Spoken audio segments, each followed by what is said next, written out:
Yes, I know this is late and might be obsolete in the end, but I wanted to offer my thoughts on this title. Split Fiction is an incredibly well executed and it does a really good job at mixing puzzles, mechanics, great level design, as well as mixing it with an overall great story. This game is developed by award-winning Hazelight Studios, the developers behind It Takes Two, that won Mhm. Game of the Year back in 2021, as well as a game A Way Out, which I believe was one of their first titles. Hazelight Studios has yet again shown that they are capable and able to deliver a great experience with great visuals and incredible art design, and as well as art direction and characters that have depth to them. Split Fiction takes a similar approach to that of It Takes Two, mixing co-op with fun and creative new mechanics, where It Takes Two utilizes mechanics that isn't necessarily tied to a specific trait of the character, while Split Fiction does. The game has been out for quite a few months, releasing back in March of 2025 and achieving great success from the get-go, landing 1 million in just under 48 hours, as well as landing 2 million sales in span of the first week, and continuing on with that success, landing 4 million sales in just under 2 months, with EA calling it a hugely successful launch. Now, as of recording this in November, there hasn't been any more news regarding how many sales it has gotten, but I would imagine it's still going strong. It did overtake It Takes Two in sales during their respective launch periods, where It Takes Two managed 1 million in around 4 weeks. But with that being said, we should talk about Split Fiction now. Split Fiction focuses on two up-and-coming aspirational writers, Mio and Zoe, with their own stories to tell and struggles that they carry with them. Both of them sign up for a program in which entails a state-of-the-art, cutting-edge technology developed by the company Raider in this universe. Raider has this state-of-the-art machine that takes the stories that the writers have submitted and turns them into real life, essentially. They get to explore their own stories and experience the storylines that they have written for them, no matter how complete or incomplete they are. However, during the introduction of the game, a problem occurs, and these two characters, Mio and Zoe, end up in the same unit or story, essentially, and they must now figure out how to get back to the real world. The most obvious distinction between It Takes Two is the way the story is structured. Split Fiction alternates between the two characters' stories, taking a fantastical setting and switching to a science fiction setting, while It Takes Two is very much in the same genre, I guess. There's not really any characteristics that play into the settings that the characters find themselves in. There's not this underlying story or writer's story that takes them to these different places. So getting back to Split Fiction, this overarching story is based on whoever's story that you're exploring, whether it's Zoe or Mio, but you're also giving the opportunities to play these side stories or side quests in while you're playing the overarching story. And these side stories are typically related to the opposite character that you're currently exploring the overarching story in. So if you're exploring Mio's character, that's typically very science fiction, you usually get a more fantasy inspired side story with Mio's story, and that is the stories that Zoe has written. These side stories, in my opinion, are very well executed. It gives you the opportunity to explore the other characters, their struggles that I mentioned they carry with them. Overall, the game does follow a pretty straightforward pattern, giving each character the opportunity to explore their past by telling stories that they submitted to this Raider company. And now, without saying too much, the game has a lot of mechanics that it throws at the player. However, similar to It Takes Two, these mechanics are given in bursts. It's very much dependent on what story that you're currently playing through,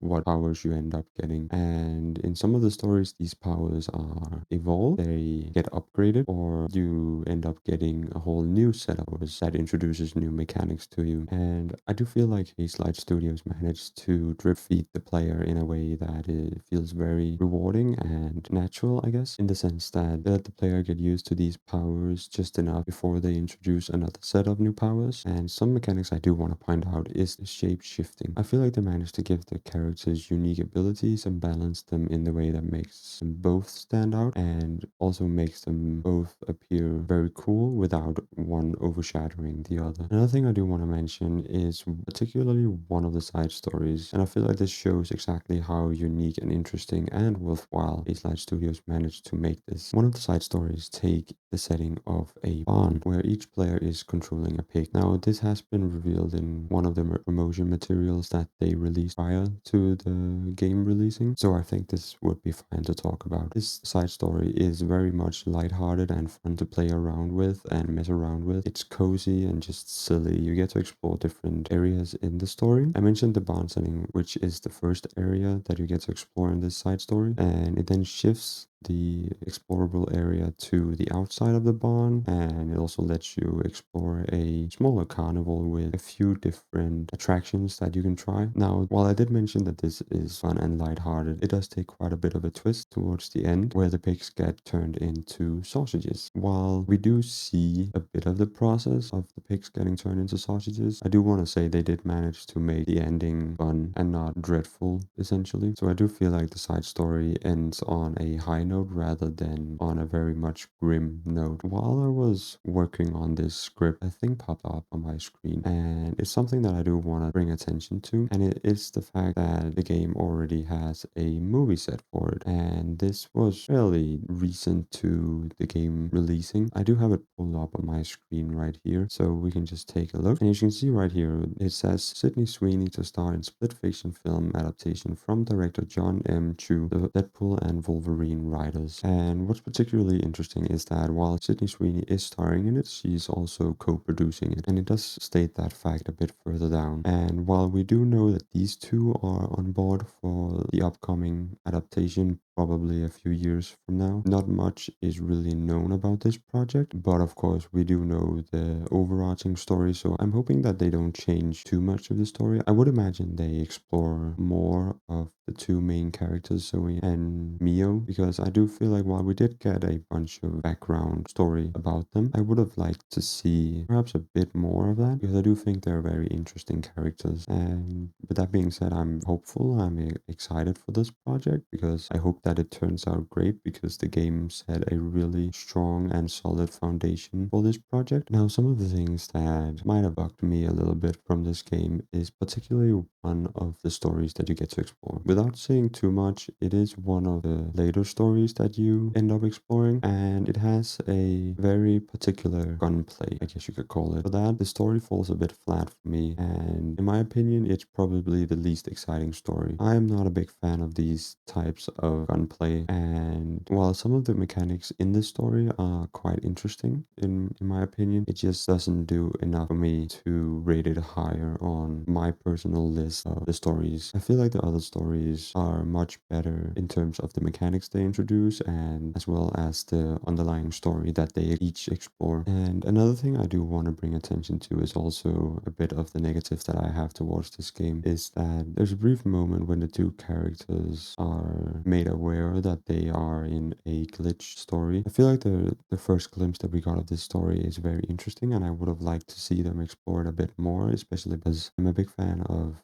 magical elements. So seeing that there was a type of magic in this story, it's a bit upsetting that we didn't have more on it, but the game does make up for it a bit later on. So while I would have seen this particular story explored, it does also incorporate a few of the elements later in a similar story. Another thing that I wanted to bring attention to is, as of recording this, we actually have the nominees of this year's Game of the Year contenders. And while Split Fiction did manage to get 4 nominations in Best Game Direction, Best Multiplayer, Best Action Adventure, as well as Best Family Genre, which is quite a feat to achieve, especially given the releases of this year being such strong contenders. And I do have it pulled up, so let's quickly take a look at it. So turns out I forgot to record my voice for this section. Great going past me. However, that means I'm going to do a voiceover section for this instead.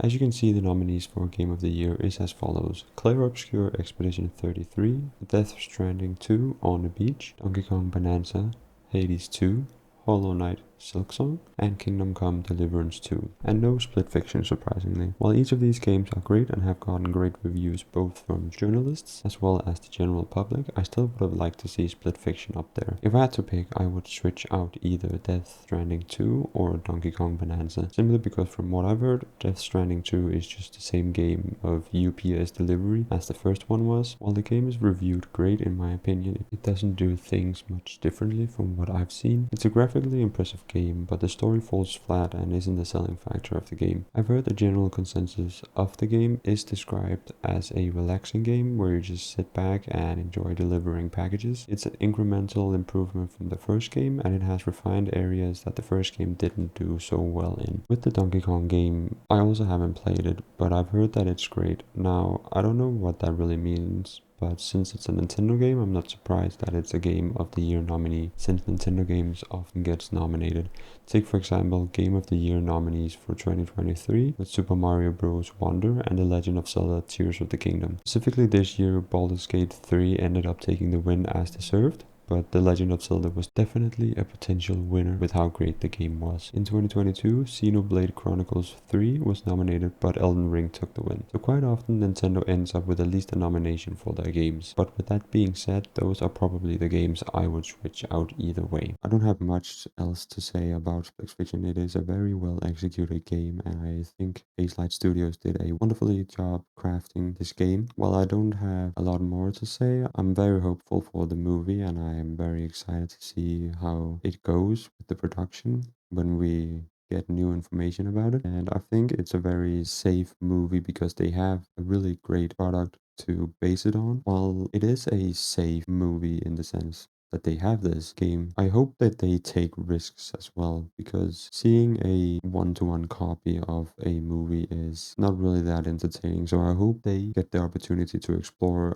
other areas that make sense for the story. With that being said, I hope that you enjoyed this overview, and I hope you stick around for future projects, because I do have a lot more that I want to share, I want to take a look at as well. So with that being said, that's going to do it for me, and thank you so much for watching, and I'll see you next time.